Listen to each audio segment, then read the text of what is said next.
Today is Tuesday, December 21st, 2021, and the time being 7 p.m. The meeting of the Board of Zoning Appeals is called to order. At this time, please silence any electronic devices. To comply with Title 6 of the Civil Rights Act of 2000, or of going here, of 1964, the city requires that participants of this meeting complete a voluntary anonymous survey that is available at the back of the room. If everybody please stand for the Pledge of Allegiance. I pledge allegiance to the flag of the United States of America and to the republic for which it stands, one nation, under God, indivisible, with liberty and justice for all.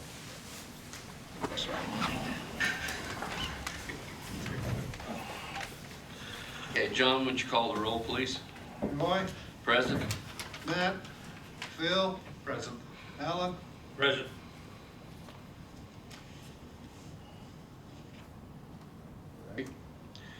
We have to approve the minutes of the October meeting, October 19th, 2021. Did anybody see anything that needs to be corrected on that?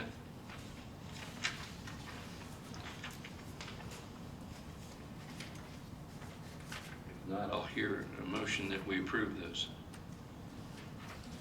Is it accurate to say that it was, did not, the Evan and Emily Manship, that it was denied 3-2, not that it was 2-2, and then the president cast the tie-breaking vote? Well, I mean, it was ultimately 3-2, but either way is correct. No, I just, So, yeah, it caught my eye, and I didn't know if that was the right way to put that or not. But, pending that, I make a motion to approve the minutes as I second it. submitted. Motion's been made and seconded to approve the minutes as presented. All those in favor signify by saying aye. Aye. Opposed, same sign. Hearing none, they will stand approved. We have no old business in front of us. New business is Speranza House and permanent special exception, 132 West Central Avenue. Yes, back last fall, Speranza had come asking for a temporary special exception at 132 West Central, and that was granted. So it's been a little over a year, so they are back to get the permanent special exception for that location. Jennifer Sturgis is the president of Speranza, so of that board. So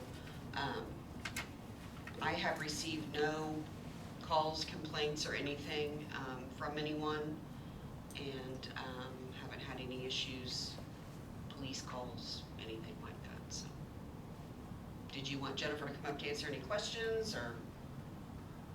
I don't know that it's necessary unless someone else. You've got, Roy, you've got something. Okay, says somebody on the audience.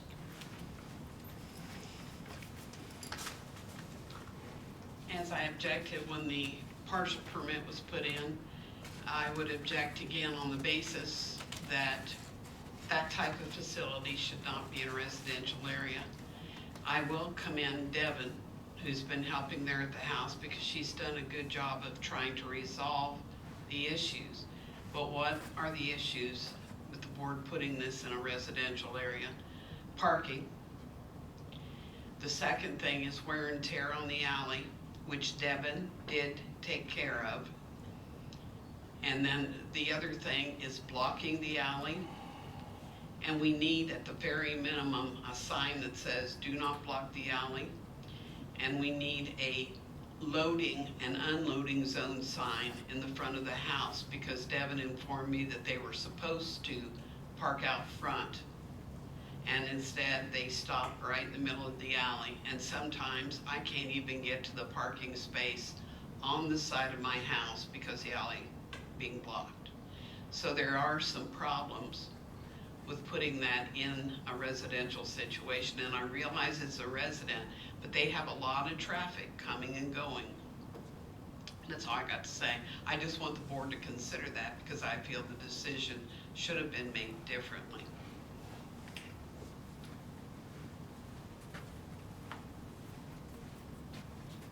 And I'll kind of address Jean a little bit too on that. I know she voiced her concerns to the mayor, which he couldn't be here this evening. The alley has been filled, holes have been filled. I drove Yes. down it today to check. The time that I drove down, there were no parking issues or anything, and I believe that the mayor had told you that the parking thing would be, try to be resolved between you and them. And I've discussing- spoken to yeah, Devin. and discussing that. So, you know, it's an open alley for anyone to go up and down. The city does not maintain alleys, as we know. It's up to homeowners who use the alley to, you know, get together to try to get that resolved. But other than that, I haven't received any other complaints or anything, so. Okay. Any other questions from board members? Anybody else from the audience to speak on this issue? Yes, Jennifer. I'll just speak quickly. Jennifer Sturgis, president of Speranza. Just wanted to thank the city for allowing us the temporary variance, and we've had some great results. We have 2 new directors, Devin Dwanger, who's a former, I think, deputy city clerk maybe. Mhm. So she obviously has got the management capabilities that we need. And then we have a co-director now, Jeannie Wiseman. And so I think having that team has been very helpful. And we are going to be adding a third part-time staffer. Tina Garcia will be starting in January through a grant through United Fund. So we'll have some administrative staff. And we also have a night supervisor who is, so we'll have 4 staffers there, so that should be helpful in being able to be even more easily accessible as far as complaints. And I will say, nobody's ever complained to me about anything, so I'm hopeful that Jean, you know, like if you've got questions, that's, you know, Devin's willing to address those, and we can definitely talk to the church that's there. They have a parking lot, and they often let us use their parking lot, so maybe we can do a better job of explaining to people, visitors and things like that, to please not block the alley. I mean, that's easy enough. As long as we know about it, we can address it. So we just need to be just made aware of it. And we have tried to do our part to try to help with the complaints from the last meeting, which was the neighbor across the street. We have made reports to the Board of Health about that, and I know that the city and the Board of Health are trying to work on the public nuisance across the street. So just hope that you'll approve it, and we will continue to try to strive to improve the neighborhood and be conscientious citizens. Thank you. Jennifer, how many residents do you have there? So we can have up to 10 clients, and we have 1 night supervisor that lives there, so 11 at any one time. Do they all drive? Do they all have cars? They do not all have cars, Okay. no. So usually about the time they're starting to drive and things like that, then they're starting to work towards transitioning out. We've changed kind of our strategy, where originally we were asking them to remain a resident for 12 to 18 months. But we've come to find that if they stay at least 5 months, they tend to stay clean and sober. And so a lot of the women are wanting, because they have young kids, once they're employed and able to drive, are able to get a car, they're tending to transition out. So yeah, but we can definitely address that. If parking's a problem, then we will try to address that. Again, the church is right there, and they've been really gracious in letting us use their parking. We even use their facility for some of our training, so we can reach out to the church about that. Jennifer, can you talk about is there a benefit to having this kind of program in a residential environment versus a? Yes, I mean, obviously the main reason that we want it in a home is because we are trying to help the women return to a life of normalcy, and being in a home-like setting is important to their mental well-being. We don't want this to be an institution, and we don't want it to be jail. That's not the point. That doesn't contribute towards their mental well-being. And also, when these women are exercising parenting time with their children, they want to be as home-like as possible. It's least impact on the children when they're coming and they get to play in a yard, or they have a house. We have a little room upstairs that's dedicated for visits with their children. There's games in there, they can watch TV, and all of the things that you want a mother to be doing with a child. You know, it's not ideal, and you know, if the parent is having to execute parenting time at McDonald's or even the library, it's not as friendly. The parents aren't trying, don't have an opportunity to cook for them or things of those natures. We want it to be as much like a home as possible, and part of it also is training the women on how to run a household. You know, if we're asking them to be responsible, productive human beings, they need to learn how to run a household. So they're responsible for taking turns cooking, working on the household budgeting, cleaning the house. Those are all skills that are so important for them in being stable and independent. And you just can't recreate that in an institutionalized setting. And for safety as well. You know, I think we looked at some houses that were way out in the country, and we were just very concerned about safety.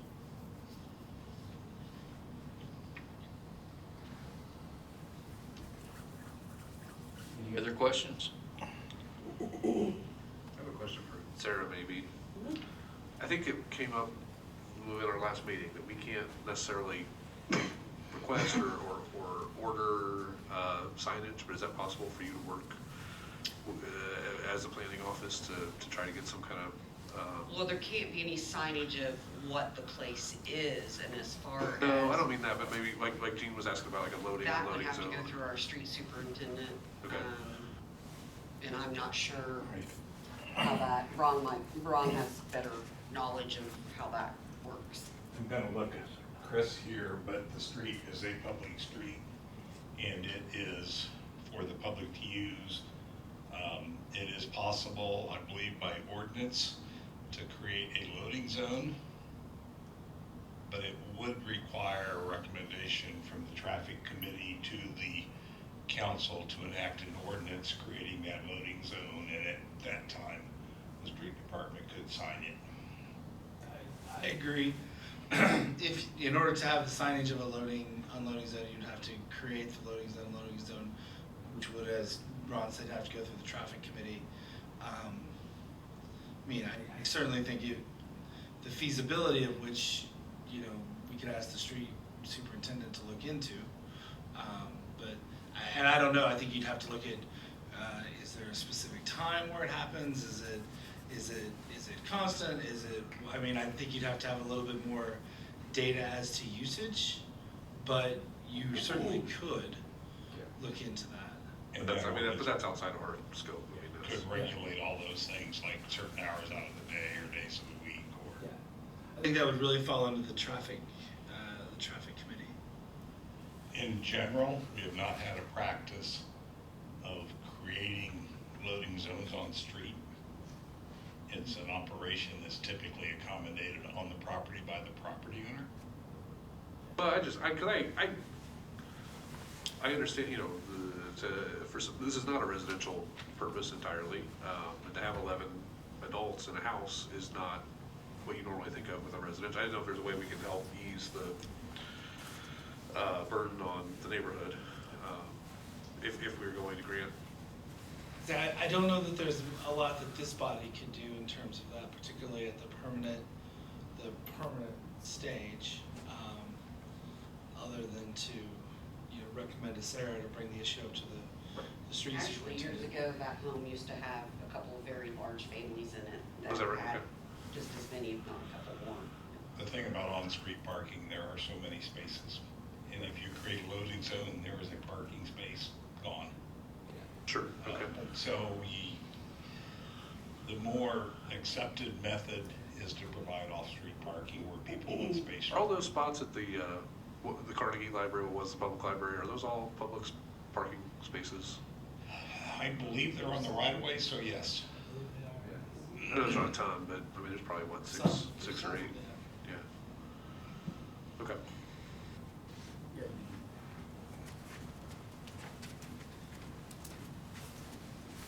I just just want to comment that the wear and tear on the alley is from people dropping off goods for the house.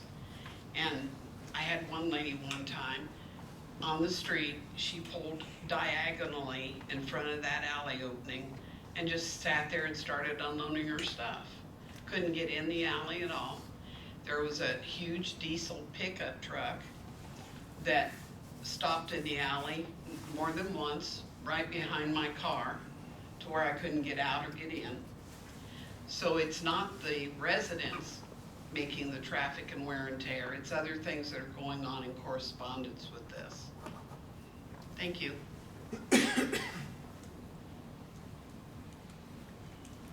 Anybody else to speak on this issue? Anything else from board members? If not, I'd entertain a motion that we approve the special exception. Motion. Motion's been made. Do I have a second? Yeah, I'll second. Motion's been made and seconded to approve it. John, would you call the roll, please? Roy, Yes. Matt, Phil, Yes. Alan. Yes.